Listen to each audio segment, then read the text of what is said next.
And this fun fish has been made by Lewis and Knorr using very inventive ingredients. There's cotton wool balls, dried pasta, and even some dried kidney beans. Yeah, brilliant art attack from Lewis and Knorr. I bet they had fun sticking all those bits down. And that's reminded me of a little trick I can show you for sticking things down. Have you ever run out of glue and you've only got sticky tape, but you want to keep your artwork nice and clean? You don't want tape all over it. Well, here's a really simple idea. Take a piece of tape, then wrap it around your finger, sticky side out, like that. And there you have a perfect double-sided tape loop, ready to pop onto the back of whatever you're sticking.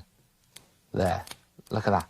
Good, eh? And really simple. And this technique is really handy if you're putting up posters or sticking photos and things into scrapbooks. Just wrap your tape around your finger, sticky side out, don't forget that, and then pop your tape loop on the back, and watch this. There it is, all nice and neat.